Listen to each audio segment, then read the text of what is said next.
Hello everyone. Last video में हमने area और पेरीमीटर ऑफ स्क्वायर और रेक्टेंगल के फॉर्मूले को पढ़ा था। अब इस वीडियो में हम कुछ क्वेश्चन को सॉल्व करेंगे। तो सबसे पहला क्वेश्चन है, a school playground is 50 metre long and 40 metre wide. A path 3 metre wide is to be constructed around the ground. Find the area of the path. एक प्लेग्राउंड की लेंथ और breadth दी हुई है, तो 50 मीटर लॉन्ग है और 40 metre wide है। इसका मतलब ये एक रेक्टेंगल प्लेग्राउंड है। If path 3 metre wide is to be constructed around the ground. अब इस ग्राउंड के चारों तरफ एक 3 मीटर की डिस्टेंस पे एक पाथ बना दिया गया है। फॉर एग्जांपल ये हमारे पास रेक्टेंगल है, इसे 3 मीटर की डिस्टेंस पर एक पाथ को बना दिया गया, एक और रास्ता बना दिया गया है। Find the area of the path. अब हमसे क्वेश्चन में पूछा है इस पाथ का एरिया बताना है।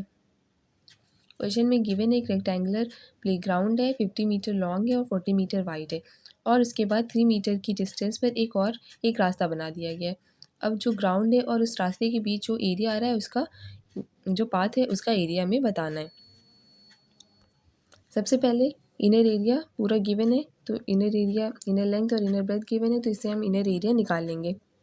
इनर लेंथ है 50 मीटर, ये इनर हो गया, बाहर की तरफ से रास्ता बनाया गया है, तो जो रेक्टेंगुलर फील्ड थी वो अंदर आ गई है, इसलिए इसकी लेंथ इनर लिखेंगे। इनर लेंथ है 50 मीटर, इनर ब्रेथ है 40 मीटर। इनर एरिया क्या हो जाएगा, लेंथ इंटू ब्रेथ, 40 को 50 से मल्टीप्लाई कर देंगे।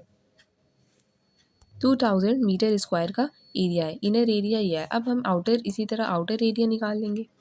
सबसे पहले आउटर लेंथ क्या है, 50 plus 2 into 3। 50 meter inner length दी हुई है, 3 मीटर उसे बढ़ा दिया गया है और दोनों साइड से बढ़ाया गया है, तो हम 2 से मल्टीप्लाई कर देंगे। 50 प्लस 2 इंटू 3, 2 3 6, 56 सेंटीमीटर। सेम इसी तरह से हम आउटर ब्रेथ भी निकाल लेंगे।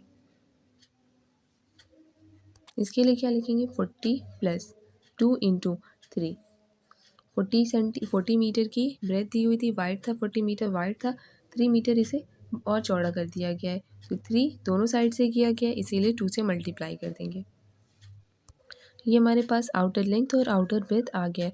अब इससे हम आउटर एरिया निकालेंगे। आउटर एरिया के लिए outer length into outer breadth, इन दोनों को मल्टीप्लाई कर देंगे तो आउटर एरिया आ जाएगा। आउटर एरिया आ जाएगा 2576 मीटर स्क्वायर।